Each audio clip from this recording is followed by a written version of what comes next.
Vamos a ampliar la pantallita.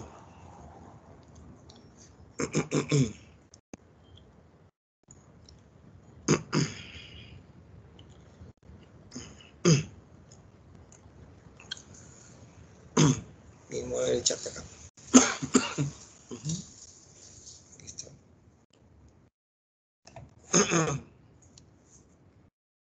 Ahí está. El chat también viendo lo que hay que poner. Muy bien.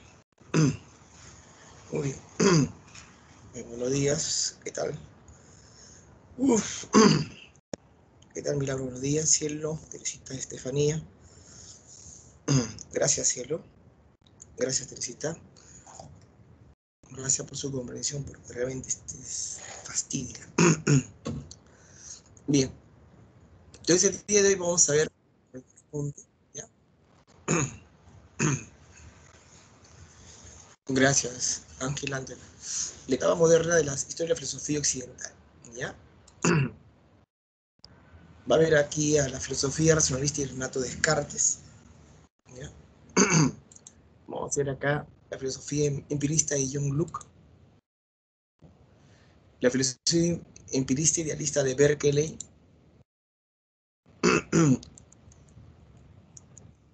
luego tenemos la filosofía empirista escéptica de David Hume y la filosofía criticista de Immanuel Kant, ¿ya? Veamos entonces esta etapa moderna de la historia de la filosofía. Muy bien.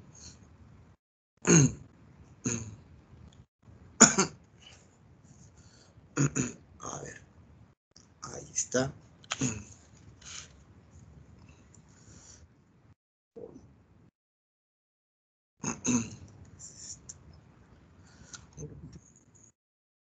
Sí, ya está, ahora sí. Bien.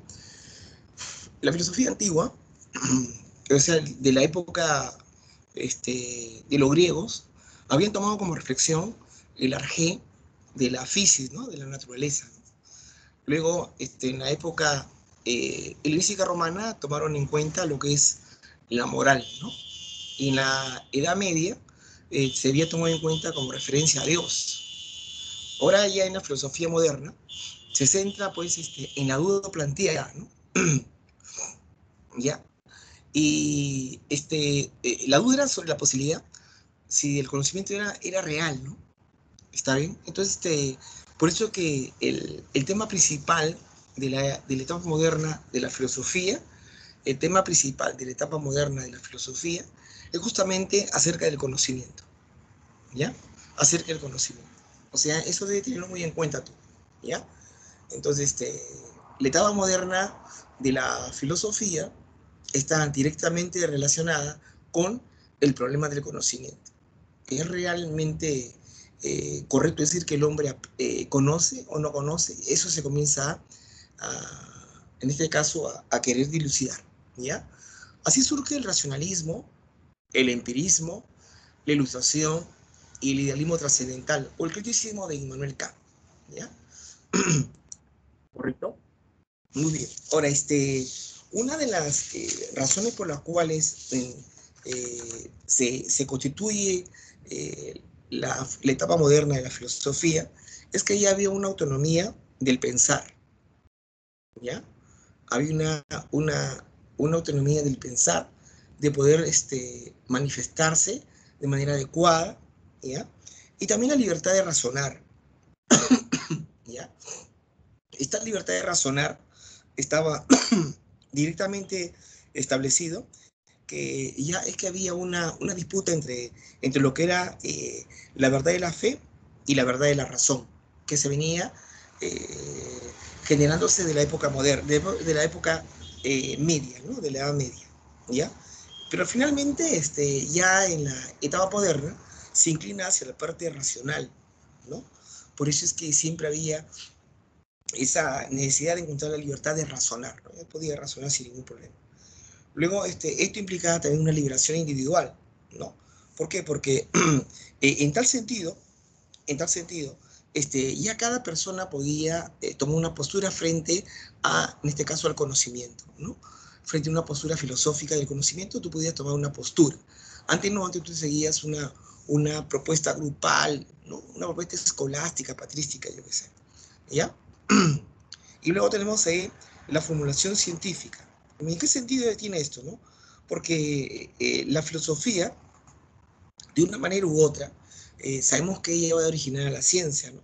Entonces se dice que justo la etapa moderna es la que asegura en un futuro que ha de surgir la ciencia, gracias al aspecto racional que en esta etapa se manejó, ¿ya? Pero también hay que darnos cuenta que la contrapartida a la propuesta racional era la propuesta empírica, o sea, basada en experiencia, que también es un aporte más para garantizar que en un futuro iba a aparecer la ciencia, ¿ya? Y la laicización, bueno, en sí, era a bien que las personas comunes y corrientes podían hacer esto sin necesidad de estar influenciados por principios religiosos, ¿no? ¿Correcto? Eso permitía la filosofía. Y además ya se podía manejar escritos o hacer escritos sin necesidad de que sea en latín, ¿no? Antes todo estaba relacionado que tiene que ser en latín, en latín, en latín. Pues era el principio pues, de la época medieval, ¿ya? Ya, un ratito, ¿ya? Hay un problema acá. Voy a tener que salir. Un ratito. Voy a tener que salir un ratito.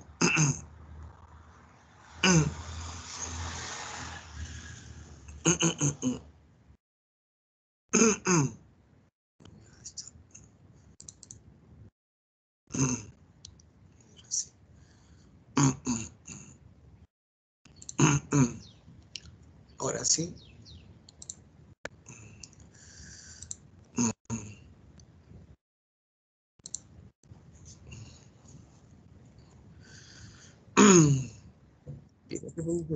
Juan Jesús.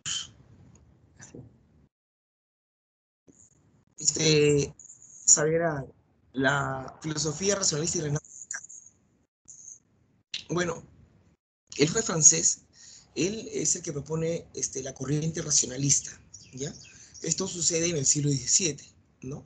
Él sostuvo que el conocimiento nace de la razón, ¿no? El conocimiento nace de la razón, ¿está bien? Y la realidad donde estamos es una realidad a priori, es una realidad a priori. O sea, antes que en sí sepamos qué es verdad, asumimos ya su verdad. Y ella está ordenada sistemáticamente. Esta realidad está ordenada sistemáticamente. Y la única que la puede descifrar en esa sistematización es la matemática. Y lo hace a través del método deductivo. Y lo hace a través del método deductivo. ¿Sí? A través del método deductivo. ¿Ya?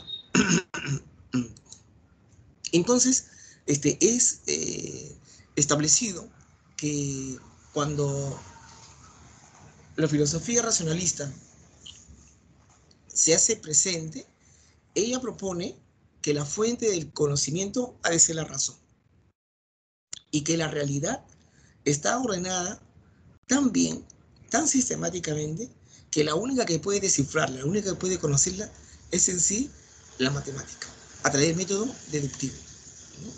¿Está bien? Razón por la cual él fue pues un filósofo físico y matemático francés, ¿no? Como él, él propone lo que viene a ser el giro cartesiano, ¿no? ¿Cómo es eso? Girar significa tomar una nueva dirección, ¿no? Va a girar, ¿no? A la derecha, a la izquierda, como tú quieras, ¿no? Ya, pero acá también el giro cartesiano está dándonos a entender que está tomando una nueva dirección, ¿ya? Una nueva orientación, ¿ya? Y ese es el giro cartesiano, ¿no? Descartes y su duda, porque está basada en la duda, Descartes y su duda abandonan el platonismo, ¿no? Y la teología en buscar el sentido del ser. O sea, eh, bueno, de la época de la filosofía antigua, ¿no? Hasta la teología de la Edad Media, siempre se quería buscar el sentido del ser, ¿no? El sentido del ser, el ser que es, ¿no? Rechazando la autoridad exterior que parte del objeto de la realidad y no del sujeto pensante, ¿no? O sea, en tal sentido, cuando tú buscas al ser, estás rechazando la influencia del mundo exterior, ¿no? ¿Está bien? Y que parte del objeto de la realidad, ¿no? Los objetos de la realidad, persona, animal, causa, situación, vienen a la realidad, ¿no? ¿Ya? Y entonces este sentido del ser en sí y para sí, hace de que hace que establezca que aquí quien manda, ¿no? Es en sí la propuesta del hecho mismo, ¿no? De buscar a bien un entendimiento de esta realidad, ¿no? Entonces, en otras palabras, el señor Descartes, ¿no? Va a rechazar toda autoridad exterior que parte del objeto, ¿ya? ¿Está bien? Y no del sujeto pensante. Así busca la libertad plena del hombre mediante la confianza en su raciocinio. Entonces, ¿qué dice el señor Descartes? Siempre se quería encontrar el sentido del ser. ¿Qué es el ser? El ser, ¿no? Y Dios es el ser también, ¿no es cierto? Ya. Eh, y tú sabes que el ser eh, es, es aquello que hace que las cosas sean lo que son, ¿no es cierto? ¿No? Y de ahí viene una forma del ser es la sustancia, una forma de ser es la idea, bueno, ellas son formas del ser, ¿no? ¿Está bien? ¿Ya? Pero se habían olvidado de quién es el que en sí se torna a bien preguntarse por esto, ¿no? ¿Está bien? Entonces, cuando tú estableces la presencia de Descartes, tú te das cuenta que la filosofía antes de Descartes, todo está en función al ser.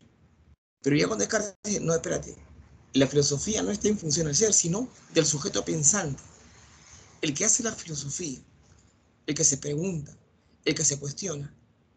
¿Está bien? Entonces es en sí el sujeto pensante, el que va a tener a bien establecer nada menos el entendimiento de esta realidad, ¿no? A través de su razón, a través de su razón, ¿ya?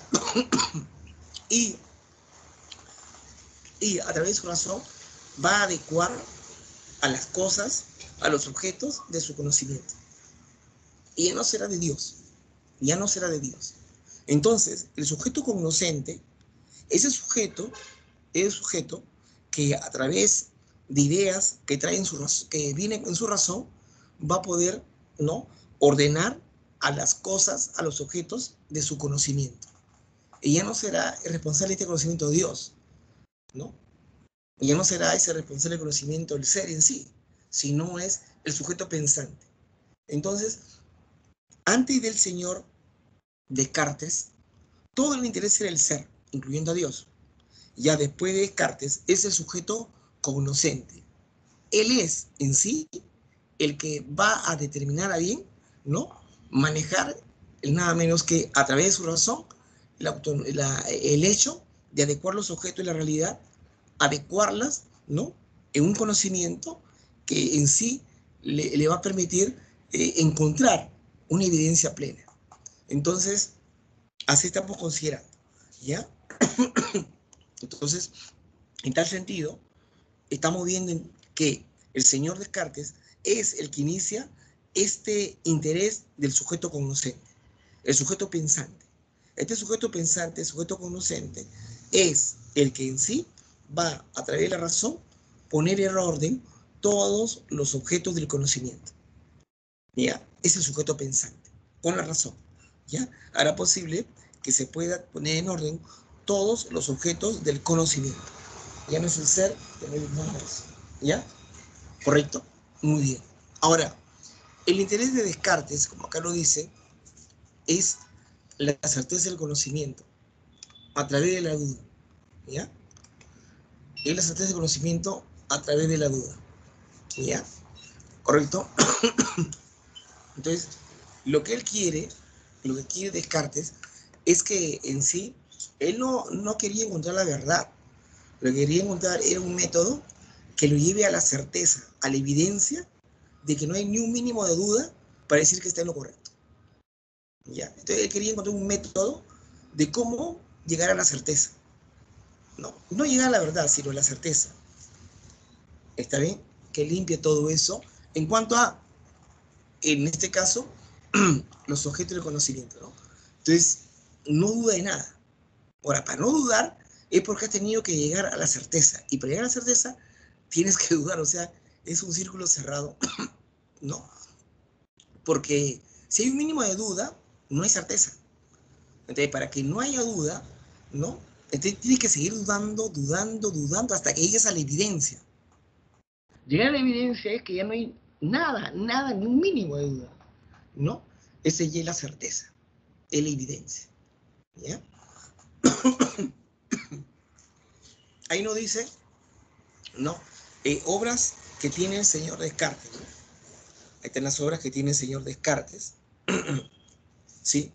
Ahí está, ¿no? El discurso del método, meditaciones metafísicas, tratado del mundo y otros más, ¿no? Y otros más.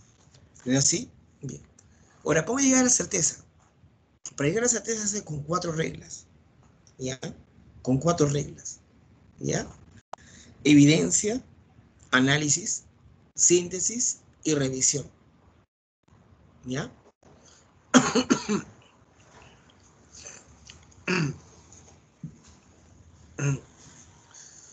Bien,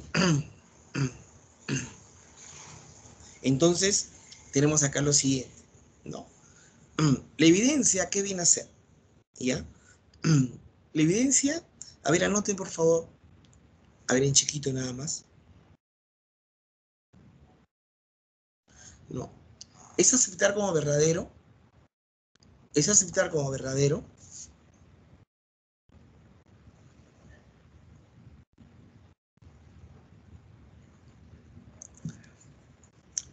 es aceptar como verdadero solo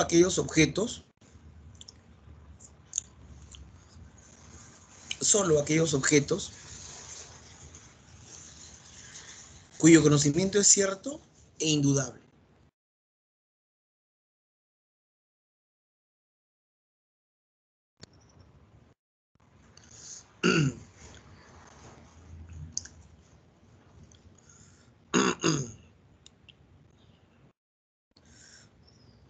Solo aquellos objetos cuyo conocimiento es cierto e indudable. ¿Ya? Segundo análisis, distinguir,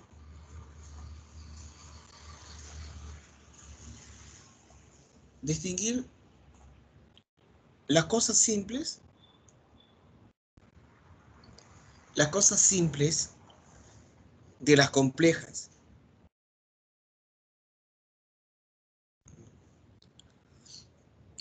de las complejas, observando,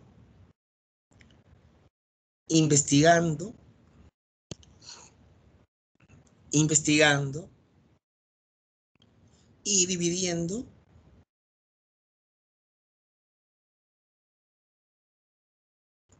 todo objeto en su parte más simple.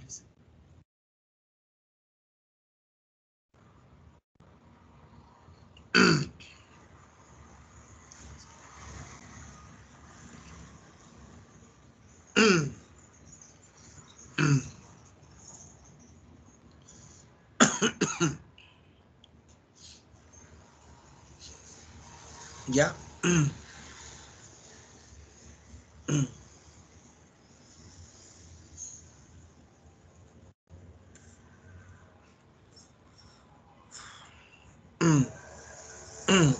Todo objeto en su parte más simple.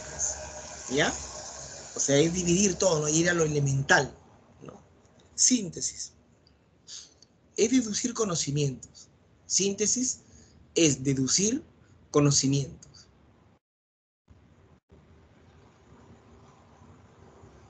Deducir conocimiento,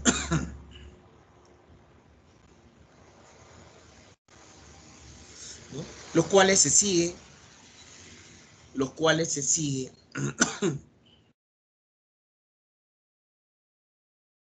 necesariamente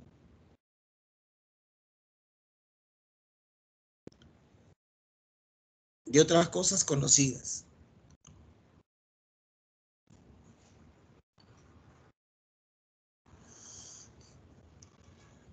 Y otras cosas conocidas, con certeza, con certeza, ¿ya?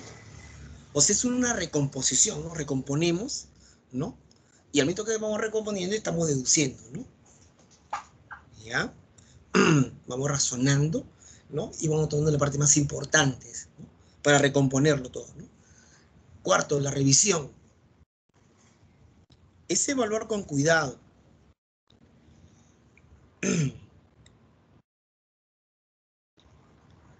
Es evaluar con cuidado cada uno de estas reglas.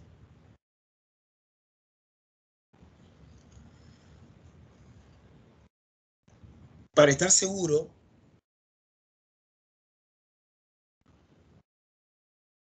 que no se ha omitido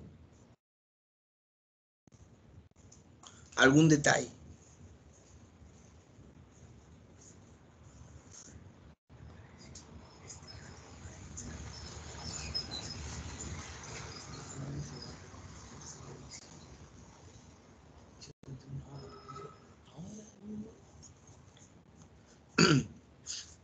¿Ya? Algún detalle, ¿no? O sea, vuelves a revisar, ¿no? Bien, bueno, entonces seguimos ahora, ¿no?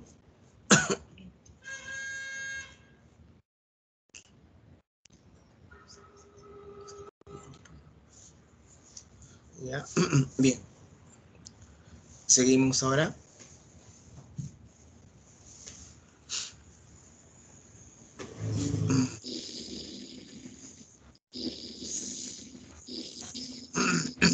Para tal sentido, establece estos detalles, ¿no?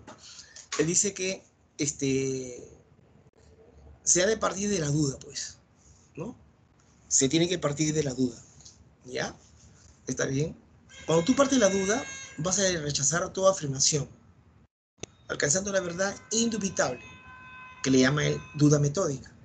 Entonces tú para que puedas llegar a esa evidencia, tienes que dudar de todo, ¿ya? Por lo tanto, tú tienes que rechazar toda afirmación, ¿ya? Que tú estés enterado. Pero tienes que dudar, como dice ahí, tienes que dudar tú de la tradición. ¿Qué es eso?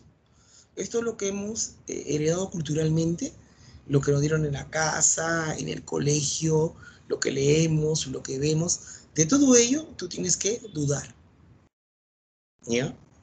Después tienes que dudar de los sentidos, ¿ya?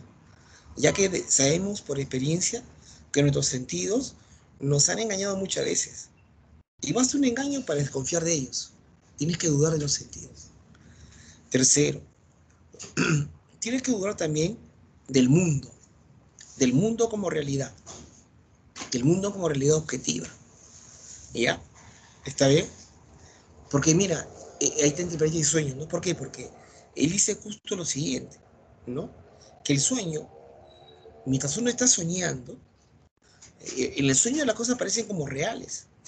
Por lo tanto, lo que creemos que es la realidad, bien podría ser una ilusión, ¿no? Entonces hay que dudar de este mundo, porque el sueño es una forma de decir, oye, si cuando uno sueña, caramba se deja llevar por el sueño porque es tan real, entonces, ¿no será que este mundo donde vivimos también es así, pura ilusión? ¿Ya? También tenemos que dudar de las matemáticas, ¿ya? Tenemos que dudar de las demostraciones matemáticas, ¿ya? ¿Por qué? Porque es muy probable, es muy probable, ¿ya? Que un genio maligno, ¿ya? Nos engañe, haciendo aparecer como válido algo que en realidad no lo es, ¿ya? Algo que en realidad no lo es, ¿ya? ¿Está bien? Eso es lo que él dice, ¿no? Esta es una hipótesis del genio maligno, ¿no? ¿Está bien? Ya donde hay una especie de, de propuesta mental, ¿ya? De que siempre nos lleva al error. Es su hipótesis, que nos lleva al error. Y lo que es errado, él nos hace ver como correcto, como verdadero, ¿ya? Entonces hay que tumbar a ese genio maligno, ¿no? ¿Está bien? Ahora, es así que señala que se hace necesario que tengamos que dudar de todo eso, pero hay una cosa importante. Aquí está algo importante, fíjate. De todo tengo que dudar, de lo que estamos ahí proponiendo, pero no hay que dudar que estamos dudando. ¿Sí? Es importante no dudar que estamos dudando. De esa manera se llega a la evidencia, ¿no? Él decía, soy yo quien está pensando o dudando aquí y ahora. Y por eso soy real. Pienso, luego existo. Cogito ergo sum, en latín, ¿no? Cogito ergo sum, ¿no? Pienso, luego existo, ¿ya? El señor Descartes, ¿ya? Decía, el hecho de estar pensando, ¿no? Perdón, el hecho de estar dudando, y eso es una manera de pensar. Y el hecho de estar pensando es una manera de actuar, ¿ya? Y si está actuando es porque existe. Por eso es que pienso, luego existo. Entonces, aquí hay una premisa fundamental para existir. Si uno señala que existe, es porque piensa, ¿no? Entonces, acá hay una entidad confirmatoria de la existencia. ¿Cuál? El pensar.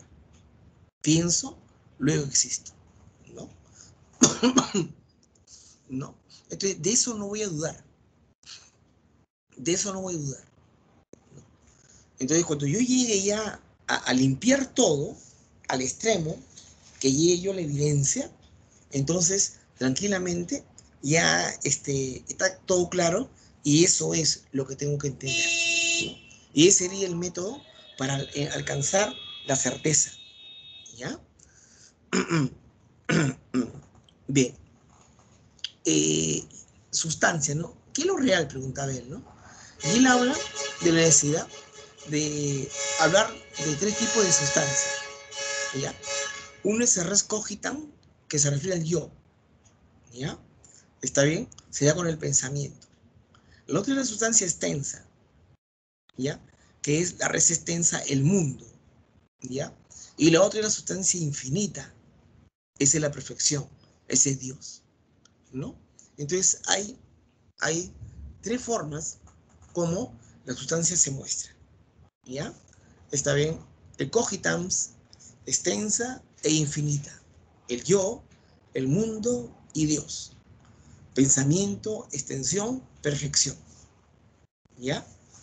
Eso es lo que él manifiesta. ¿Ya? ¿Correcto? Muy bien. Muy bien.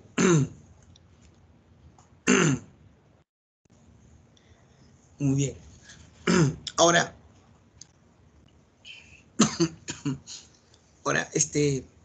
hay que tener en consideración también, estimados jóvenes, ya, que el señor Descartes, a pesar que no estaba en la época medieval y siendo un filósofo muy reconocido, él aún era creyente, ¿ya? Por casualidad. Era creyente, ¿ya? Él fue educado incluso con los jesuitas, ¿no? De los 10 años hasta los 16 años aproximadamente, ¿ya? Muy bien. Una pregunta de esta diapositiva.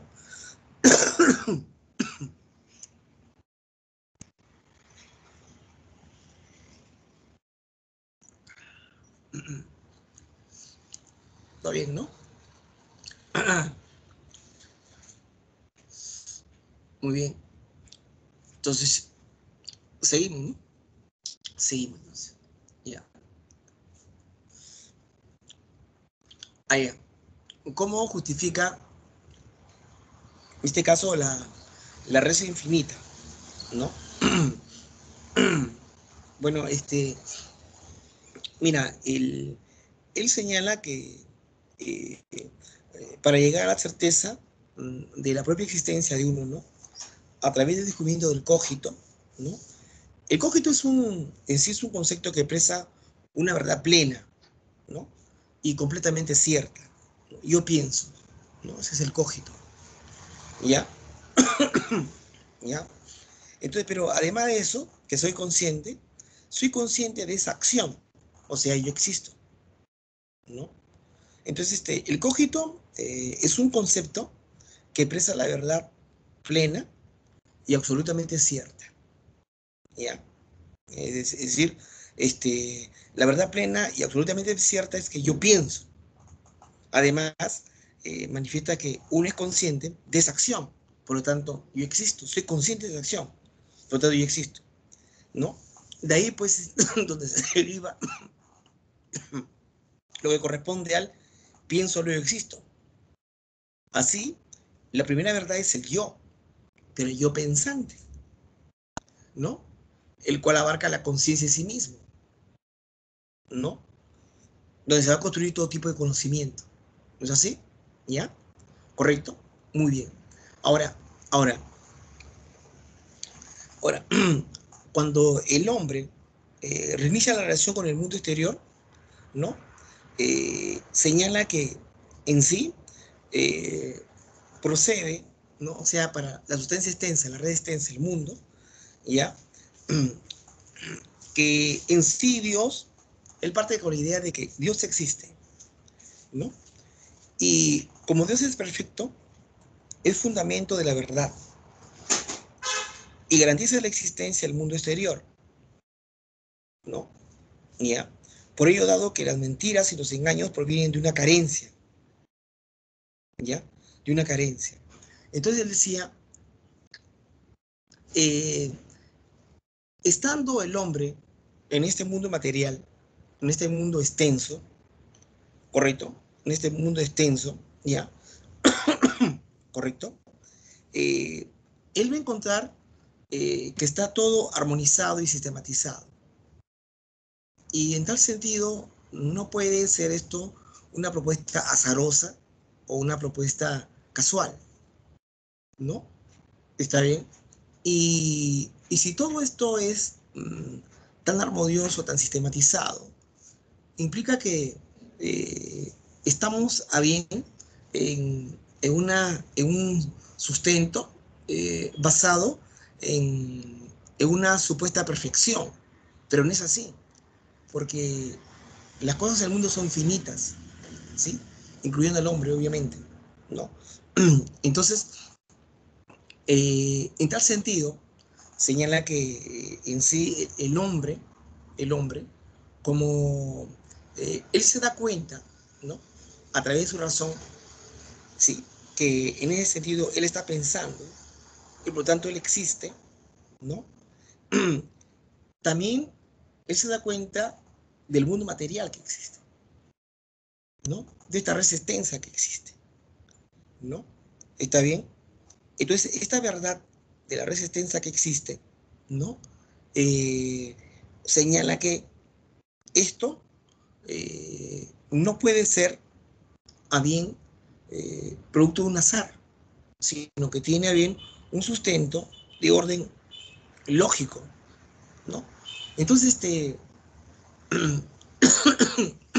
el hombre de por sí, el hombre de por sí, al momento que tiene que ir razonando, se da cuenta que hay, por lo tanto, una providencia que le va a ayudar a comprender, ¿no? Que si esto es así, es porque está determinado y considerado por un ser netamente superior, ¿no? Entonces, ese ser netamente superior no puede ser el azar, ¿no? No puede ser el azar, sino quien tiene que hacer ahí es simplemente un Dios. Es Dios, decía él, ¿no? Es Dios el que va a determinar todo esto, ¿no? Entonces, de ahí parte y establece esa idea, ¿no? ¿Correcto? Parte y establece esa idea, ¿ya? Entonces, de esa perspectiva, ¿no? El señor Descartes, ¿no? Determina, pues, la existencia de Dios, ¿no? Desde el punto de vista racional, ¿ya? Desde el punto de vista racional. Ahora, este, cuando se maneja esto, se hace con el método deductivo, está razonando, está deduciendo, te está sintetizando, ¿ves? O sea, ¿qué hace? Primero lo que tiene que hacer, como estamos determinando, es la evidencia, ¿no? Aceptar como verdaderos solo aquellos objetos cuyo conocimiento es cierto e indudable, ¿no? ¿Correcto? Entonces, luego te procedes a analizar, o sea, tienes que hacer lo siguiente, toma lo simple y déjalo lo complicado, ¿no? Y luego vas a investigar, observar y al mismo tiempo dividir todos los objetos en las partes más simples. Y cuando haces la síntesis, simplemente recompones los conocimientos, ¿no? Desde un punto de vista deductivo, ¿no? Estás recomponiendo, ¿está bien? Y de ahí logras pues la evidencia, ¿no? Entonces, esta evidencia para el señor Descartes, ¿no? Se va a dar gracias, primero, a que él sabe y entiende que piensa. Y si piensa, existe. Esa es clave para él. Esa es clave para él. ¿Ya? ¿Correcto? Entonces, de esa perspectiva, se señala y se entiende, ¿no? De cómo también él puede encontrar un entendimiento de lo que es el mundo de la resistencia, ¿no? ¿Ya? Que es este mundo que vivimos. Y que esto no es un azar, sino es producto de la divinidad, ¿no? Y para que haga todo esto, es un ser perfecto, ni vuelta que darle. Y ahora él decía, ¿y cómo es posible que el hombre el hombre es un ser imperfecto, ¿no es cierto? Porque todos somos finitos, ¿no? ¿Está bien? Y por eso somos imperfectos, ¿no? El mundo también es finito, por lo tanto, es imperfecto.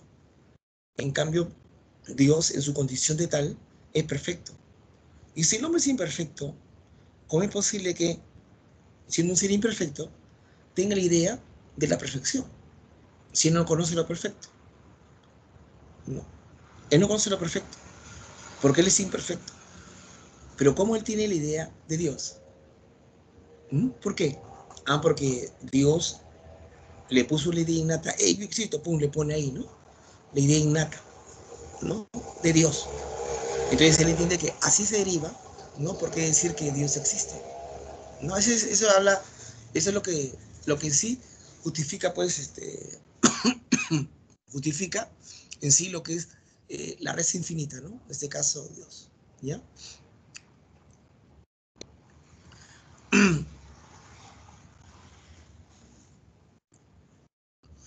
Claro, él habla de un ser pensante, de existir, ¿no? ¿Ya? ¿Correcto? Aunque él dice que el ser humano, acá me está preguntando si sería que él existe, pero como un ser pensante y no como un ser corporal.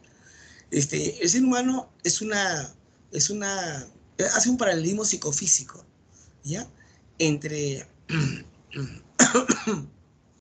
entre la res cogitan y la res extensa. Sí, la res cogitan y la res extensa forman el hombre. Y eso se llama paralelismo psicofísico. El paralelismo psicofísico establece que el hombre tiene res extensa, cuerpo, pero también tiene mente, es la res cogitans, ¿ya? ¿Está bien? De la res extensa es su cuerpo y la res cogitans es su mente, ¿ya? ¿Está bien? ¿Ya? Entonces, cuando él habla del hombre, habla así, de un paralelismo psicofísico, ¿ya? Res cogitans y res extensa, ¿ya? Entonces, cuando él habla del hombre, habla de un ser mecánico, biológico, pero también que tiene una mente, ¿ya? Él habló por primera vez de la palabra mente, ¿ya? Que es la res cogitans, ¿ya? Está bien, el pensar, ¿ya? Y que incluso ambos, tanto la res cogitans como la res extensa, o sea, tanto la mente como el cuerpo, se van a unir en la glándula pineal. Se van a unir en la glándula pineal, ¿ya? Ahí se van a unir, en la glándula pineal. ¿Ya? ¿Está bien? Tengan en cuenta eso. En la glándula pineal se van a unir. Entonces, la existencia está porque él piensa, pero también se da cuenta que tiene una propuesta extensa a su cuerpo, no la abandona, para nada. Más bien, el cogitan le hace entender que existe como tal, existe como cogitan, ¿no es cierto? Y que sí ocupa una resistencia, claro, ¿no? ¿Está bien? Sí, sí, él no deja de lado este aspecto. El hombre es cogitan y extensa, ¿ya? Más bien dice que los animales es extensa, ¿no? Es extensa, para él, ¿ya? Bien. Los tipos de ideas, ahí están, ¿no? Ahí te decía las ideas innatas, ¿no? Son claras y distintas, universales y necesarias, provienen de la razón. Ejemplo, Dios, perfección, figuras geométricas, el ¿no? O sea, uno nace con estas. Uno viene al mundo con estas ideas, ¿ya? Uno viene al mundo con estas ideas. Dios, perfección, figuras geométricas, el yo, etcétera. ¿Ya? ¿Está bien? Entonces, estas ideas son innatas. ¿Por qué son innatas? Porque vienen con el propio hombre a este mundo. ¿Ya? Son a priori, entonces, ¿no es cierto? Son a priori. Claro. Ahora, las adventicias son unas ideas producidas del contacto de los sentidos con la realidad exterior. Por lo tanto, son imprecisas, falsas. ¿No? Ejemplos, el color, sonido, aroma, sabor, textura de cualquier objeto. ¿No? La idea del sabor la idea del sabor dulce de la manzana, ¿no? La idea de la redondez de la manzana, ¿ya? Del color de la manzana, ¿no? Esa nace porque tú has tenido contacto de tus sentidos con dicho objeto, ¿ya?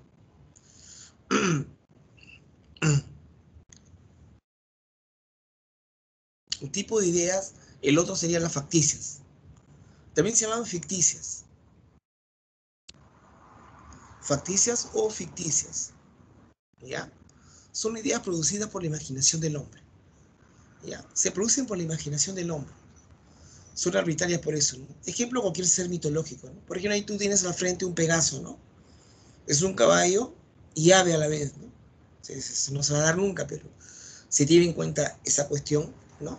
Producto de la imaginación del hombre, ¿no? Es facticia o ficticia, ¿ya? ¿Correcto? Muy bien, muy bien, muy bien. Una pregunta de acá. ¿Todo bien? No hay ningún inconveniente.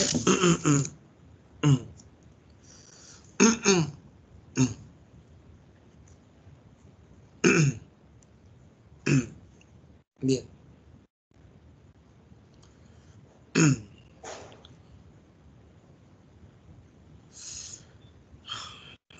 La filosofía empirista y Luke. Ahora pasamos al empirismo, ¿no? Está John Luke, el empirismo, ¿no? La palabra empirismo viene de empiria, significa experiencia, ¿ya? Señala que la fuente del conocimiento es la experiencia.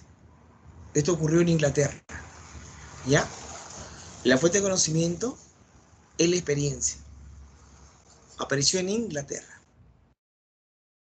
Ellos proponen la teoría de la tabula rasa, la mente en blanco al nacer, ¿ya? Proponen la teoría de la tabula rasa, la mente en blanco al nacer, ¿ya? ¿Correcto? O sea que uno cuando viene a este mundo, viene sin nada en el cerebro. En cambio, Descartes decía, no, cuando uno viene a este mundo ya viene con ideas innatas ya, ¿sí? Ya sabe lo que es justicia, lo que es libertad, lo que es Dios, ya sabe ya, ¿no? Ya tiene ideas ya. En cambio, para los empiristas, no. El hombre viene cero contenidos en el cerebro, ¿ya? Se sustenta, se sustenta en el método inductivo, ¿ya? Se sustenta en el método inductivo, ¿ya? Se sustenta en el método inductivo. O sea, el inductivo es de casos particulares. Yo llego a casos generales, ¿no es cierto? Ya, está bien. Eh, eh, por decirte, ¿no? Si, por decirte, a ver, por inducción, el lunes en la noche estaba nublado y el día siguiente amaneció lloviznando. El martes en la noche estaba nublado y el día siguiente amaneció lloviznando, ¿no? ¿Está bien? ¿Correcto? El miércoles en la noche estuvo nublado y el día siguiente amaneció nublado, lloviznando. Entonces, ¿qué concluyo? Que cada vez en la noche esté nublado, al día siguiente siempre amanecerá lloviznando. Ya, es siempre. O sea, estás hablando ya de una cuestión universal, ¿no? Tú partes de cuestiones particulares, ¿no? El lunes en la noche estaba nublado, al día siguiente amaneció lloviznando. El martes en la noche estaba nublado, al día siguiente amaneció lloviznando. Entonces, estás hablando de casos particulares. ¿Y qué hace después? Concluyes universalmente. Por lo tanto, si cada noche está nublada, al día siguiente siempre va a amanecer lloviznando. Entonces, eso es inductivo, ¿ya? Deductivo es al revés, ¿no? Comienzas con un universal y terminas con un particular, ¿no? Eso hace en la matemática y en la lógica, pues. En cambio, en las ciencias naturales y las ciencias sociales, más hacen inducción. ¿Está bien? ¿No? Dice, todos los hombres son mortales. Todos los hombres son mortales, ¿no? Sócrates es hombre. ¿Qué deduzco? Sócrates es mortal. Entonces, es particular, ¿ves? Es particular, ¿ya?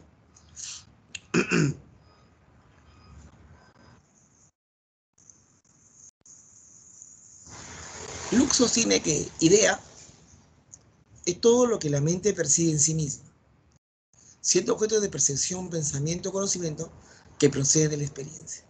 Uh-huh. O sea, la idea viene ¿dónde? De la experiencia. Si no viene nacido con ella. No, no, no. La idea surge exclusivamente de la experiencia. ¿No es cierto? O sea que este concepto de idea es casi el mismo que el concepto de ideas adventicias de Descartes, ¿no? Es la que se produce en contacto con los objetos en la experiencia, ¿no? ¿Correcto? Entonces, esa es la noción de idea que tiene Luke, ¿ya? Entonces, es todo lo que la mente percibe en sí misma procedente de la experiencia, ¿no? Si uno tiene una idea de algo es por la experiencia que ha tenido, nada más, ¿ya? Luke es el autor de la tabla en blanco, o la tabula rasa. Rasa significa al nivel, ¿no? Al nivel, al ras, ¿no? Raza, nivel, ¿no? Es autor de la teoría de la tabla en blanco. Todo lo que está en el cerebro antes estuvo por los sentidos, ¿ya? Todo lo que está en el cerebro antes estuvo por los sentidos, ¿ya? Entonces, si yo, por ejemplo, recuerdo el sabor del durazno, es porque antes yo comí un durazno. Todo lo que tiene el cerebro antes estuvo por los sentidos. Entonces, si yo recuerdo el sabor de durazno, es porque antes yo degusté, mordí y comí un durazno. Todo lo que tiene el cerebro antes estuvo por los sentidos, ¿no?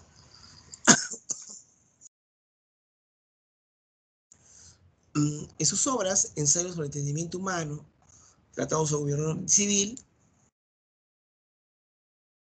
Ahora, ¿cómo son los tipos de experiencia?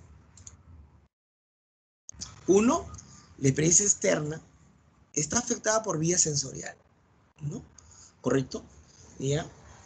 Lo que estamos viendo de una silla, de un pan, de una mesa, yo qué sé, ¿no?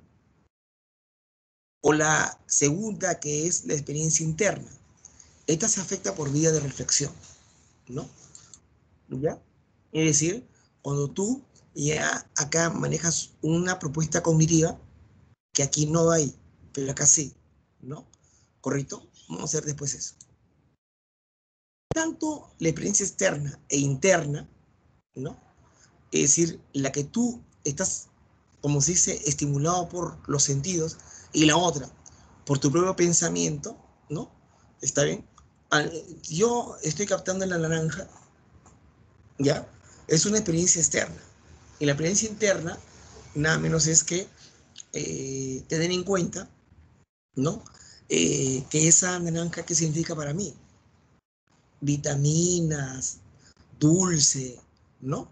Es una experiencia interna, ¿no es cierto? ¿Ya? El mismo hecho, por ejemplo, la experiencia externa viene a ser, ¿no? Sensorialmente excitado por la naranja. La experiencia interna es lo que yo estoy, por ejemplo, degustando en la naranja. Estoy degustando en la naranja, ¿no? O estoy sintiendo el aroma de la naranja, ¿no? Y digo, qué agradable, ¿no? Ya, ese es por reflexión. Esta naranja se ve más rica que la otra. Ahí está reflexionando. Se ve más rica. Solamente el hecho que tú ves es sensación, pero que tú ya manejes el plano cognitivo, ya es afecta por la vía de reflexión. ¿Está bien? Una cosa que tú captes algo y otra cosa que tú tengas a bien una idea o pensamiento de ese algo, ¿no? ¿Está bien? Yo estoy captando la manzana y la naranja. Captando es una experiencia externa. Y la experiencia interna es que lo estoy comiendo y estoy saboreándolos, ¿no? O si no decir, ese está más rico que, es más jugoso que la naranja, la manzana, por decirte, ¿no? Entonces, esos detalles es ya cuando tú manejas un plano cognitivo mayor. Entonces, tanto la experiencia externa como interna, ¿ya? Van a originar, ¿ya? ¿Está bien? ¿Correcto? ¿Está claro? ¿Ya? Muy bien. Entonces, de esa perspectiva, tenemos a bien conocer todo esto, ¿ya?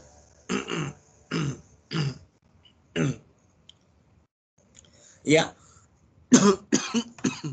Muy bien, muy bien. ¿Alguna pregunta de aquí?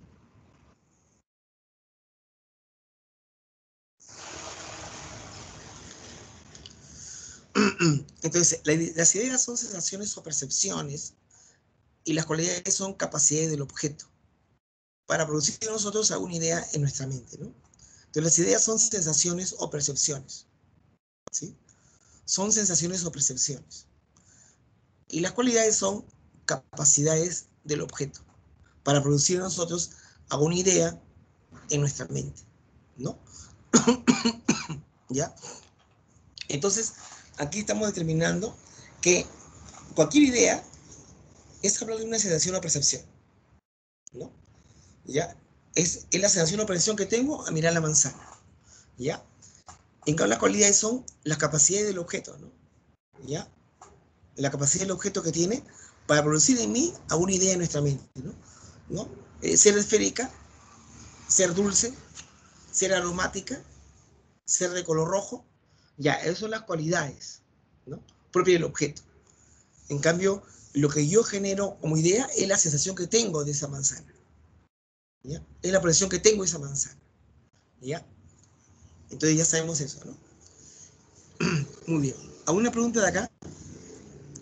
Entonces no olviden, ¿no? La experiencia externa y la experiencia interna van a originar las ideas, ¿ya? Muy bien. La externa es sencillamente lo que uno va a captar, ¿sí? Tal y conforme es, ¿ya? ¿Correcto? Muy bien, muy bien.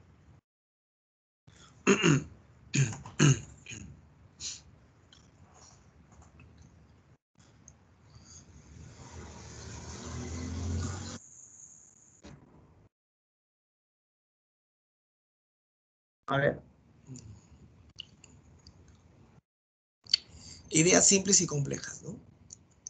Las ideas simples, dice, la mente lo forma por experiencias externas e internas, sí, pues, ¿no? Entonces, tanto la experiencia externa como interna van a formar ideas simples. ¿Está bien? ¿Ya? ¿Correcto? ¿Ya? Y se le considera como átomos de percepción, ¿no? Colores, olores, movimiento, etcétera. ¿Ya? ¿Está bien? Entonces, la mente lo forma por experiencia tanto externa como interna. ¿Ya? ¿Está bien? ¿Ya? Esas son las simples. ¿Ya? Esas son las simples. Ahora, entonces si yo veo el color rojo en la manzana, huelo a la manzana, eso sería una experiencia externa. ¿Está bien? ¿Correcto? ¿Está claro? ¿Ya? Muy bien.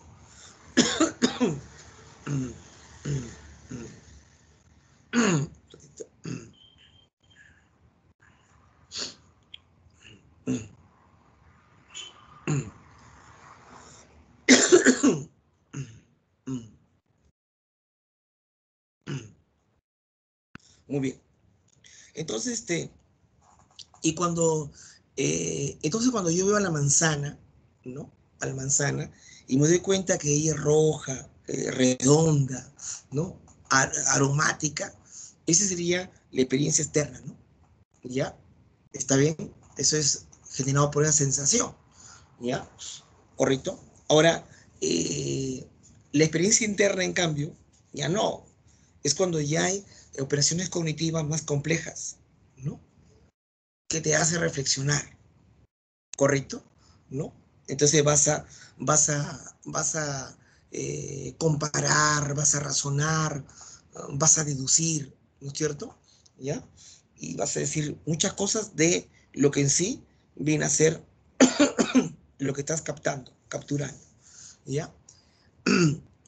Entonces, ellas son las simples. Y las complejas es cuando la mente lo forma al combinar, al comparar las ideas simples de manera activa, ¿no? Con entendimiento puede repetirlas, compararlas y unirlas de variadas maneras.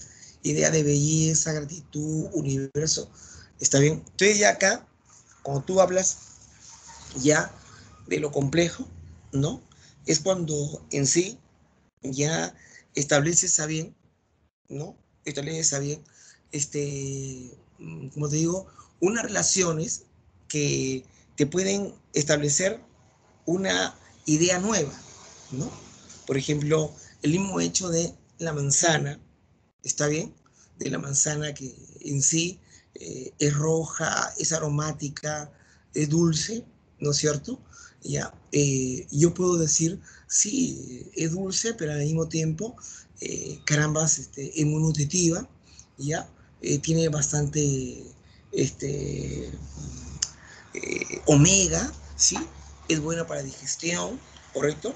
¿Ya?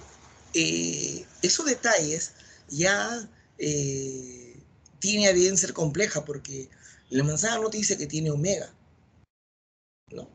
La manzana no te dice que en sí es nutritiva. Ella te dice que es dulce, o tú lo pruebas, ¿no? Pero lo nutritivo ahí no está, ese es complejo, ¿ya? ¿Está bien? Entonces hay un entendimiento mucho más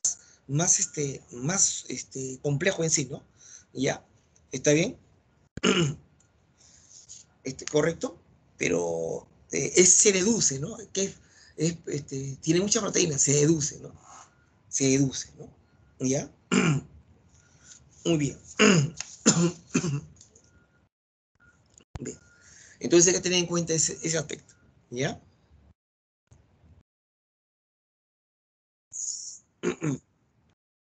Ahora las cualidades primarias y secundarias, ¿no? Que habla Lu.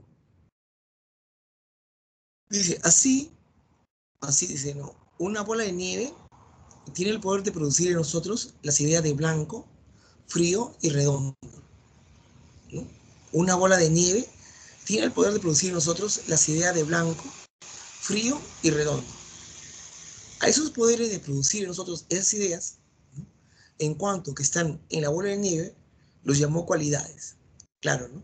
Esa bola de nieve tiene la cualidad, ¿no? De tener a bien ser blanca, ser fría y redonda, ¿no? Y en cuanto a sus sensaciones o presiones, en nuestro entendimiento le llamamos ideas, claro, ¿no? O sea, cuando ya tengo la sensación, ¿no? Capturada del color blanco de sabor de nieve, cuando tengo la sensación capturada del frío de sabor de nieve, cuando yo tengo la sensación de redondo capturada de sabor de nieve, entonces eso ya es una idea, ¿no? Ese ya es una idea, ¿correcto? Eso ya es una idea, ¿ya? Entonces, las cualidades son en sí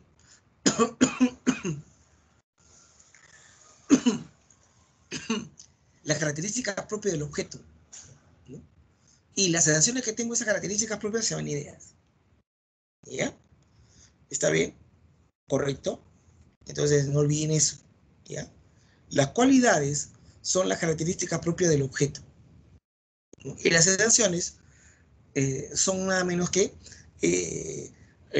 lo que genera en mí las ideas de ese objeto, ¿no? Si ese objeto tiene la cualidad de ser blanco, frío y redondo, entonces yo tengo la sensación que estoy experimentando, ¿no es cierto?, de ser blanco, frío y redondo. Ni vuelta que darle, ¿ya? Eso sería, ¿no? Es decir, eh, las cualidades, por un lado, y a qué le llamó él ideas, ¿ya? ¿Está bien? Entonces las ideas vienen de las sensaciones o percepciones, ¿no? De la cual hemos entendido. Y en cambio, las cualidades son características propias del objeto, ¿no? Ahora,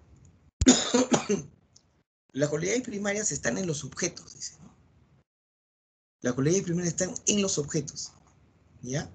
Son objetivas, como la extensión y forma que son imágenes de objetos, mientras que las secundarias no están en los objetos, son subjetivas, como el color, olor, que no serían imágenes de los objetos, ya que no los copian los mismos, ¿no?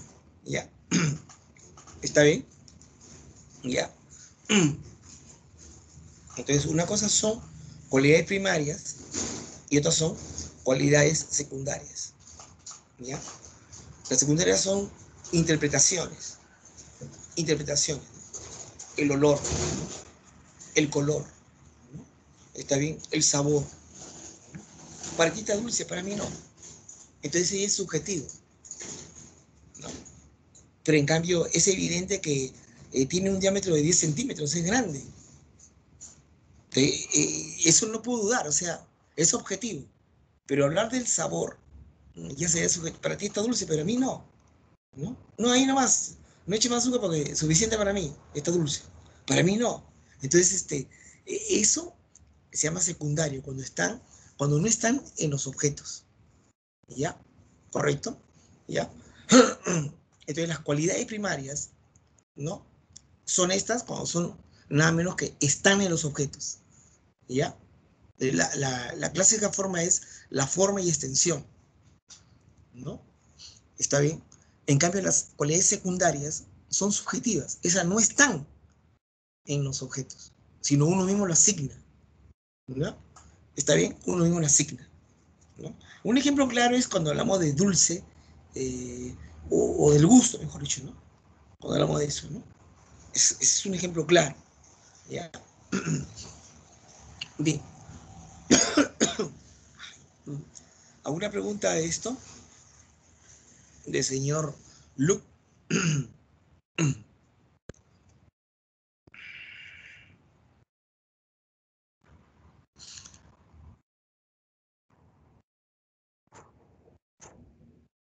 Estos son los niveles del conocimiento que nos habla el señor Luke, ¿ya? El intuitivo, demostrativo y sensible, ¿ya? El intuitivo se da cuando percibimos el acuerdo o desacuerdo de las ideas de modo inmediato, a partir de la consideración de tales ideas y sin ningún proceso mediador. O sea, no está sometido a ningún género de duda. Y Luke considera que este tipo de conocimiento es el más claro y seguro que puede alcanzar la mente humana, el intuitivo. O sea, lo que es, no hay duda de nada, ¿ya? Es como el conocimiento propio del yo, ¿no? Saber de mi yo. Cada uno sabe de su yo, porque nada puede ser para nosotros más evidente que nuestra propia existencia, ¿sí o no? Es el yo cognoscente, ¿no? Entonces el intuitivo es ese, ¿no? El intuitivo es el conocimiento más claro y seguro que puede alcanzar la mente humana, ¿no? Es el que de manera inmediata se asume como tal, ¿no? Ejemplo, el conocimiento del propio yo, ¿no? ¿Está bien? Es una evidencia de nuestra propia existencia, ¿no? Ya, ese sería el yo cognoscente, ¿no? El demostrativo, en cambio, es una serie continua de, es una serie continua de intuiciones, una serie continua de intuiciones, como lo es el conocimiento deductivo de Descartes, por intuición, al final de la cual estaríamos en condiciones de demostrar el acuerdo o desacuerdo entre las ideas en cuestión, y se correspondería con el modelo de conocimiento matemático, Claro, ¿no? Por ejemplo, cuando tu profesor de geometría comienza a demostrar los teoremas, ¿no? O cuando comienza a demostrar las fórmulas del profesor de álgebra, ¿no?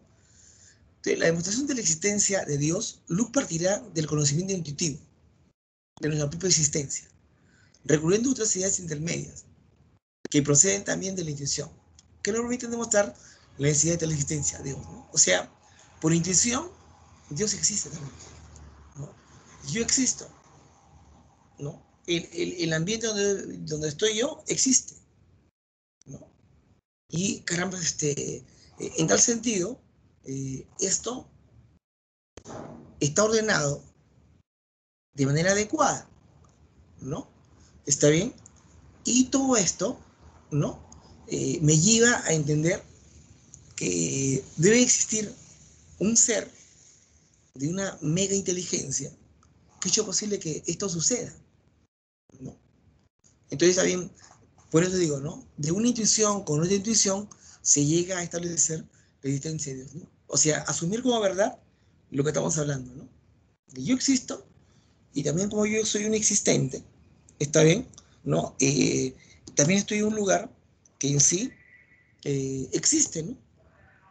Yo lo tengo ahí, mis sensaciones me dicen que ahí están, tienen cualidades, ¿no? Entonces, esa es una evidencia, ¿no? Entonces, esto me lleva y me deriva a que todo esto no es por el azar, ¿no? Sino que esto tiene que obedecer a un plano mayor que es una mega inteligencia, Dios, ¿no? Ahora, el conocimiento sensible es el conocimiento de las cosas, ¿no? De existencias individuales que están presentes en nuestras sensaciones y que están más allá de nuestras ideas, el mundo, ¿no? Claro, ¿no es cierto? ¿Está bien? Entonces, el conocimiento de las cosas están en el mundo, ¿no? ¿Está bien? Y que yo llego a ella con las sensaciones, ¿no? ¿No? Y estas sensaciones son las que van a generar las ideas en mí, ¿no? Entonces, por eso son tres los tipos de nivel de conocimiento. El intuitivo, ¿no? El demostrativo y el sensible, ¿ya? Bien. La filosofía empirista, idealista de Berkeley, ¿ya? Bueno, Berkeley fue un obispo irlandés de Oxford, ¿ya? Y él no trata de disolver el mundo exterior y la materia en una sensación derivada de la percepción. O sea, él no trata de negar que lo que está fuera de uno no existe. Él no quiere negar eso, ¿ya? Él no quiere negar que la cosa de afuera no existe. No, no, no. Sí existen, ¿ya? ¿Ya? ¿Ya? Más bien es una realidad psicológica y espiritual. O sea, lo que nos rodea, ¿no? No sería la materia. Sería una realidad psicológica y espiritual. ¿Ya? ¿Correcto? Es una realidad psicológica y espiritual. No niega lo que está alrededor nuestro, pero sí dice que esto que está alrededor nuestro es una realidad psicológica y espiritual. ¿Ya? Las percepciones que constituyen nuestro mundo no son otra cosa que el discurso que Dios mantiene con los hombres por medio de la naturaleza. ¿Ya? O sea, las percepciones, las percepciones, ¿no? Simple y llanamente viene a ser lo que captamos, captamos de este mundo, ¿no? Tal y conforme este mundo es, ¿ya? Y este mundo, ¿no? Ha sido asignado por Dios. Entonces, que yo me dé cuenta de este mundo, si yo me doy cuenta de este mundo, sigo en contacto con este mundo, simplemente mantengo, mantengo una relación con Dios, ¿ya? Teniendo contacto con la naturaleza, ¿no? ¿Y cómo estoy en contacto con la naturaleza? Con las percepciones. ¿Está bien? Entonces las percepciones simplemente, ¿no? Viene a ser nada menos que el contacto que tiene el hombre con la naturaleza, la cual ha sido creada por Dios. Entonces, si yo admiro la naturaleza, estoy mirando a Dios. Si yo asumo la naturaleza, estoy asumiendo la presencia de Dios. ¿Ya? ¿Correcto? Ahora, Berkeley se permite reducir toda experiencia a experiencia interna y desplazar el contenido de la conciencia cognoscente. Así, es imposible conseguir una cosa sensible separada o distinta de la percepción correspondiente. O sea, lo que es. Es imposible conseguir una cosa sensible separada o distinta de la percepción correspondiente, ¿no? Entonces, si fuera de mí una silla, en mi mente tengo la silla. Si fuera de mí está la silla, yo estoy percibiendo la silla y tengo una idea de la silla. Es imposible que yo observando la silla tenga en mi mente un caballo. Eso no, para nada. ¿Correcto? Eso no. En tal sentido, él habla que esta experiencia interna, ¿ya? Está directamente relacionada con el objeto percibido, ¿ya? Son correspondientes, son analógicos, son compatibles, ¿ya? Razón por la cual que dice, ¿no? Cuando reafirma el conocimiento en el yo, ser es lo mismo que ser percibido. Entonces, si yo lo percibo, existe. Ser es lo mismo que ser percibido. Entonces, si yo lo percibo, va a existir, ¿ya? Si yo lo percibo, va a existir. Eso es lo que nos está diciendo, ¿ya? ¿Está bien? Si yo lo percibo, va a existir. Ser es lo mismo que ser percibido, ¿no? O sea, existir es lo mismo si es percibido o no, ¿no? Si no lo percibe, no existe. ¿Ya? Por lo tanto, todo lo que estoy percibiendo ahorita está existiendo. Lo que no percibo no está existiendo. ¿Ya? Esto es lo que me está diciendo Berkeley. ¿Ya? Muy bien. Entonces, él es pues un empirista idealista. La materia no es como es, sino es psicológica y espiritual. ¿No es cierto? Y nosotros con los sentidos capturamos así esa naturaleza. Y así se genera la percepción. ¿Correcto? Y lo que estoy captando es tal y conforme la cosa es. Por lo tanto, existe. Esto es lo que te quiere decir. ¿Correcto? ¿Ya? Por lo tanto, en la mente solo existe lo que estoy percibiendo. Entonces, lo que no percibo no existe. Solo existe lo que estoy percibiendo, nada más, ¿no? ¿Está bien? Eso es lo que dice el señor Berkeley, ¿ya? Bien. Una pregunta de Berkeley. ¿Mm?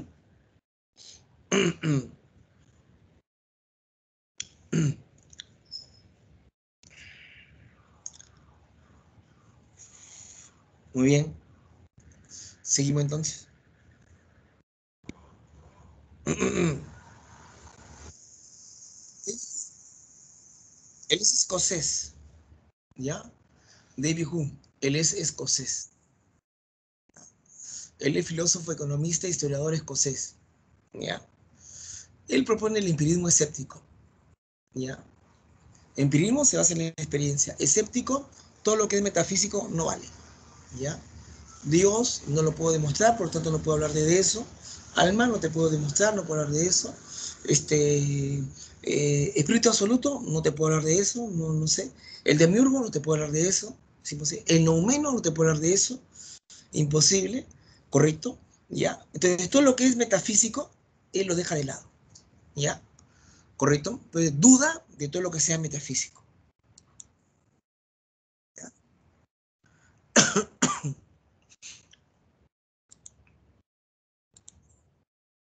Él señala que la mente humana está llena de percepción. Y las percepciones pueden ser por impresiones y por ideas. ¿Ya? Las percepciones por impresiones son las percepciones fuertes, más intensas. Pueden ser de sensación y pueden ser de reflexión. Sensación, experiencia directa de los sentidos. Y la reflexión nos ofrece conocimiento, experiencia en nuestros estados de conciencia, pasiones, emociones, etc. Es como la experiencia interna y la experiencia externa, no del señor Luke, ¿correcto? ¿ya? La sensación es la experiencia directa de los sentidos, ¿no? ¿Correcto? ¿Ya? ¿Está bien? Entonces tengo ahí a la naranjita frente a mí, ¿no es cierto? Y al mismo tiempo también, ¿no? Comienzo a pensar lo agradable que está, lo dulce que está, yo qué sé, ¿no? Mientras voy comiendo voy sintiendo eso, por ejemplo, ¿no? O voy mirándola, voy diciendo, uy, debe estar dulce, ¿no? Ya. Hay una sensación y una reflexión, ¿ya? Eso me genera una percepción por impresión, ¿ya?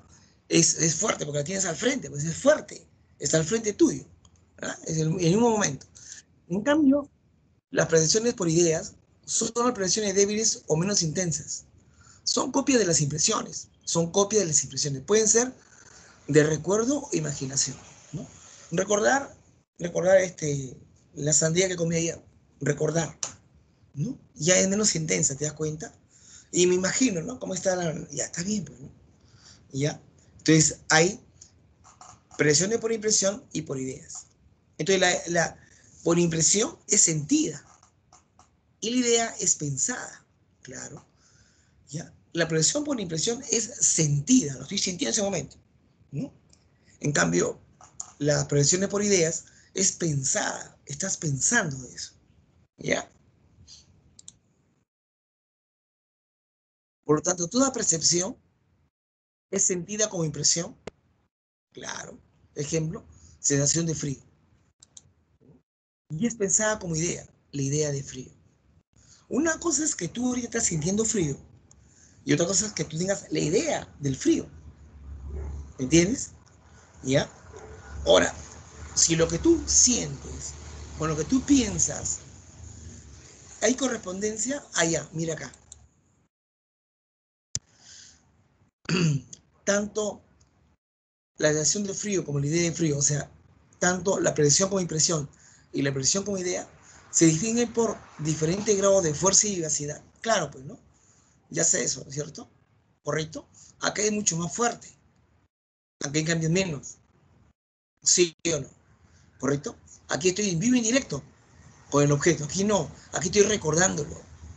¿Está bien? Ahora, cuando tú el criterio de verdad, manejas esto. Si hay relación de correspondencia entre la intención y la idea, o sea, si corresponden, entonces, si hay correspondencia, es verdadero. Y no hay, sería falso.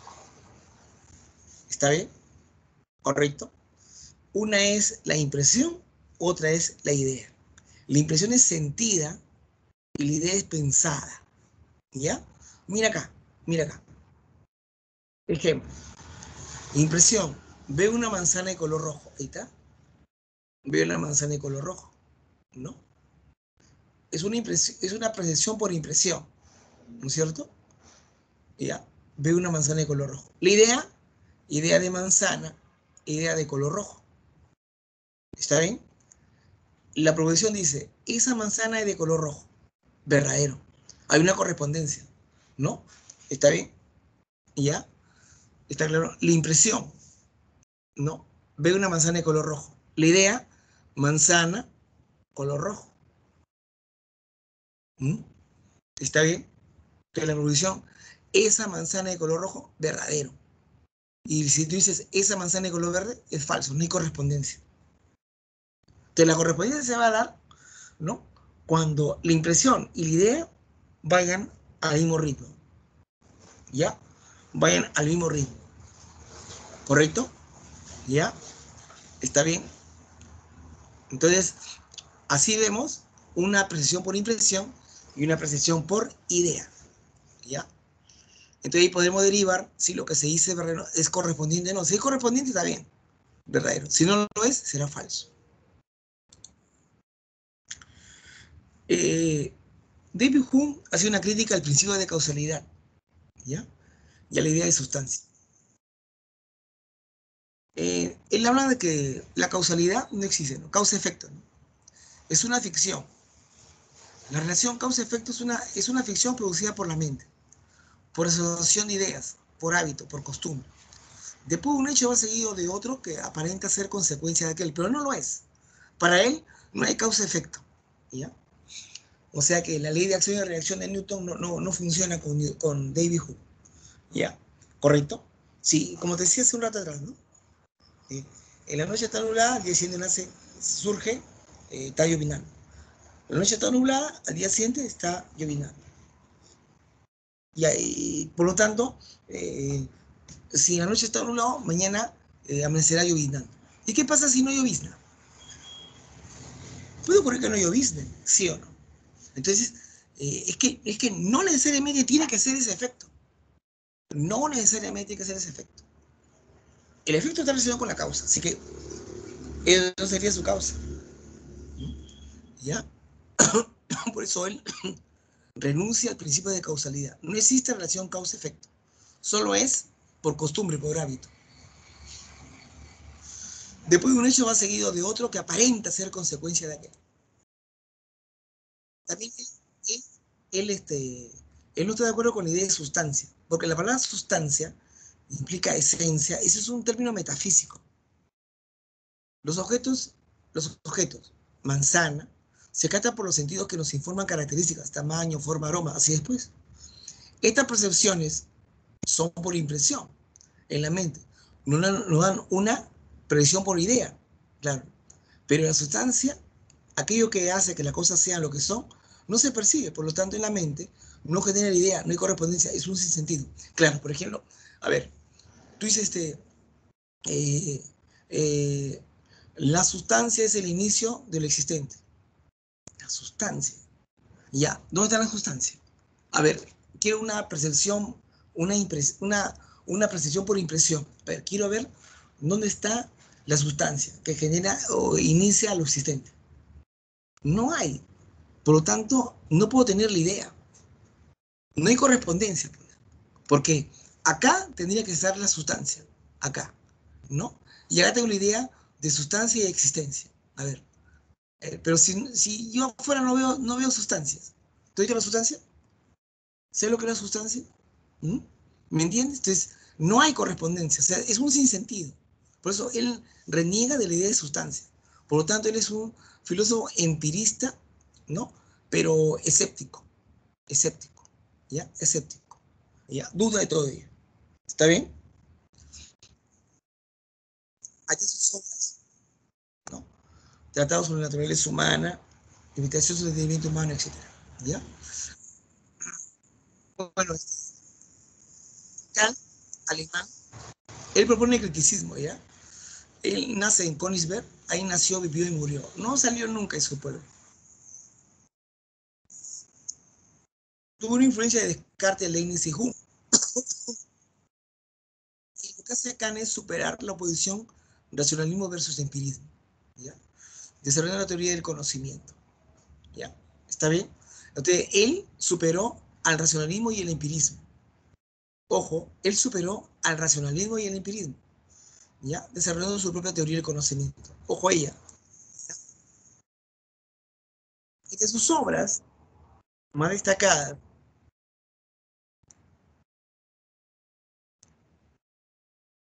tenemos Crítica de la Razón Pura, ¿no? El año 1781, Crítica de la Razón Práctica y Crítica del Juicio. En Crítica de la Razón Pura, él habla todo lo que es la posibilidad de conocimiento. En la Razón Práctica te habla de la ética, la moral, la filosofía y la moral. Y cuando habla de Crítica del Juicio, ¿ya? Él ve ahí nada menos que la relación teleológica, naturaleza y moral, o sea, este, eh, la continuidad natural del ser humano, ¿no? Versus, versus la continuidad moral del ser humano, ¿no? Lo que desea hacer y lo que eh, debería hacer. Una cosa es, eh, quieres hacer y puedes hacer, ¿no? La parte biológica es lo que yo en sí quiero, ¿no? La pregunta es, ¿puedo? ¿Puedo hacerlo? ¿No? Entonces, acá dice, pobre hombre, ¿no? Siempre está sujeto a normas éticas, a normas morales, ¿no? ¿Está bien? Entonces, él dice, ¿no? Lo teleológico es el estudio de las finalidades en filosofía, el estudio de las finalidades, ¿ya? el estudio de las finalidades. ¿Ya? En tal sentido, tiene el mismo fin la actuación del hombre en este mundo material con la actuación del hombre en la propuesta ética y moral, van de la mano, ¿no? Difícil, ¿no? Acá en el Perú está la corrupción, pues, ¿no? No hay ética, ¿no? Bien, te voy a señalar ya los juicios que tiene el analítico sintético a priori, a posteriori, y el sintético a priori, que es este. Este es sintético a priori, ¿ya? ¿Ya? Bien.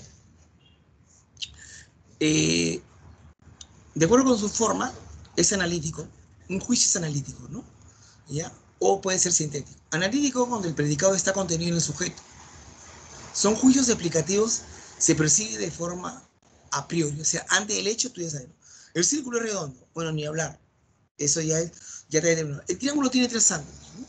El predicado tres ángulos está en el sujeto triángulo. Entonces ya está de más, ¿no? Por lo tanto, el analítico es válido, es verdadero, totalmente. En cambio, el sintético no, el predicado no está contenido en el sujeto. Por lo tanto, no son explicativos, sino son extensivos, ¿no? Se perciben de forma a posteriori, o sea, luego del hecho. Ejemplo, el hierro es pesado, tengo que ver, tengo que ganarlo para ver si es así o no, ¿no? Es de acuerdo con su forma, analítico y sintético, ¿no? ¿Está bien? El analítico redunda, el predicado es en el sujeto. En el sintético, el predicado y el sujeto no tienen nada que ver, ¿no? El analítico es a priori, el sintético es a posteriori, ¿ya? De acuerdo con su procedencia, es a priori y a posteriori. Bueno, ya hemos adelantado, ¿no? A priori, la verdad es conocida independientemente de la experiencia. Los a priori siempre son universales y necesarios, ¿no? Por ejemplo, aún aumenta la información, claro, ¿no? Por ejemplo, un axioma, ¿no? Un axioma es una verdad asumida y aceptada, ¿no? ¿Correcto? Es decirte que a todo triángulo, a todo lado se opone un lado y viceversa, ¿no? En todo triángulo, a todos lados se pone un ángulo y viceversa. Sí, pues. No interesa qué tipo de ángulo sea. No, pues. ¿Está bien? ¿Qué tipo de triángulo sea? No interesa. Siempre se va a dar eso, ¿no? Que en todo triángulo, a todos lados se pone un ángulo y viceversa. Un axioma, ¿no? Y en cambio la posteriori, ¿no? Es cuando la verdad se conoce a partir de los datos de la experiencia, ¿no? Por lo tanto, no hay aumento de la información. La manzana está dulce. Entonces tengo que experimentar directamente para ver si está dulce o no está dulce, ¿no? ¿Está bien? ¿Ya? Aquí hay aumento de la información, ¿no? ¿Está bien? En una a priori no, porque redunda, dice lo mismo. En la posteriori no, ¿no? ¿Ya? Ahora, de acuerdo con el conocimiento científico, existe lo que se llama el sintético a priori. Ese se utiliza la ciencia, ¿ya? Sería bueno que anotaran eso. Eso utiliza la ciencia, ¿ya? El sintético a priori, ¿ya? Son extensivos porque nos dan información, amplían nuestro conocimiento de la realidad, y por ser a priori, son universales. O sea, son válidos, ¿ya? ¿Correcto? Y ojo, pero lo bueno es que su verdad no procede de la experiencia, sino anticipadamente, ¿no? Ejemplo, la ley de la oferta y la demanda, ¿no? Entonces, esto se llama, no, el sintético a priori. Este es científico, este que está es científico, ¿ya? Bueno, acá, rápido pasar el force, facultad para conocer, ¿cómo conoce el hombre? Con la sensibilidad, ¿ya? Ahí va a obtener conceptos puros o categorías, ¿no? A través de unos caos de sensaciones, tamaño, formas, colores de los objetos, ¿no? Entonces lo que tú ves, tamaño, formas, colores de los objetos, son fenómenos, la cual tú lo llevas a entender. ¿Dónde? Dirigiéndolo a la razón, ¿ya? ¿Está bien? ¿Correcto? Y en la razón, ahí va a encajarse. ¿Está bien? ¿Está claro? Y de esa manera, ya van a generar a bien una idea. Entonces yo digo, si yo tengo al frente una silla, entonces la silla tiene un caos de sensaciones. tamaño, formas, colores, etcétera, ¿no? ¿Está bien? Y si digo que es grande, es cómoda, es de color marrón, ¿no? Tiene tapiz, ¿correcto? Es de madera. La pregunta es, esas son sus cualidades, ¿no? Claro, son sus sensaciones que uno trae, sí, pero tú tienes la idea de silla al margen de las cualidades. No, no. O sea, en sí, lo que hace que la silla sea silla, ¿la sé? ¿La conozco? No, es incognoscible. Solo yo conozco la silla a través de los fenómenos, su tamaño, su forma, su color. Pero, pero el hecho de ser silla, para que sea silla, no. Entonces, esos fenómenos de madera, de tapiz, grande, cómoda, esos también lo tienen otros objetos. Eso no es necesariamente exclusivo de la silla. ¿Está bien? Entonces, los fenómenos es común en todos. En cambio, en lo humano, que es en sí, la cosa en sí, que es incognoscible, eso, eso no se va a conocer. Eso, eso es incognoscible. ¿Ya? Eso se llama el noumeno. Por lo tanto, solo se conoce los fenómenos de las cosas, pero no el noumeno, la cosa en sí. La sustancia en sí no lo voy a conocer. Pero sí sé que existe. Hay una sustancia lo que sí, pero no la conozco. Yo la conozco la CIA por los fenómenos nada más que se muestran. El giro copernicano define el cambio de perspectiva en la correspondencia de los objetos. Ah, ya. Antes de Kant, ¿no? Y a Descartes, ¿no? La razón se adaptaba a la forma del objeto, ¿no? Es decir, de manera pasiva, ¿no? ¿Te acuerdas del sujeto conocente, ¿no? La razón se adaptaba, ¿no? Se adaptaba a la forma del objeto, ¿no? ¿Está bien? ¿Ya? Entonces la razón hacía eso, ¿no? ¿Correcto? Ya. Yo quiero conocer muchas cosas y entonces yo me adapto a estas cosas, ¿no? En cambio con Kant no. La razón se dirige a esas cosas. La razón construye esas cosas.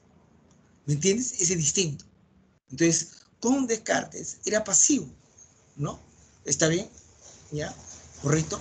¿Qué hacía la razón? Solamente adecuaba los objetos como esos eran. En cambio, con Kant no. La razón va y toma los objetos y los construye mentalmente, ¿no? Eso se llama giro copernicano. Porque es una analogía a lo que dice este Copérnico, ¿no? ¿Ya? ¿Está bien? Muy bien. Muy bien. Muy bien. Sigamos. Muy bien, sigamos. Bueno, eso es después. Bueno, en la número 1, la letra beso. En la número 2, letra dedo. En la número 3, descarte, la letra C. En la número 4, la respuesta de la letra dedo. La número 5, la respuesta de la letra A. La número 6, muy bonita esta pregunta de Descartes, la letra A. En la número 7, la respuesta de la letra A. La número 8, seguimos con Descartes, la letra beso. La número 9, la letra dedo. Y de Kant, la 10, la respuesta de la letra A. Bien. Pasamos rapidito al for, por favor. Yo lo sigo por el chat, muchachos.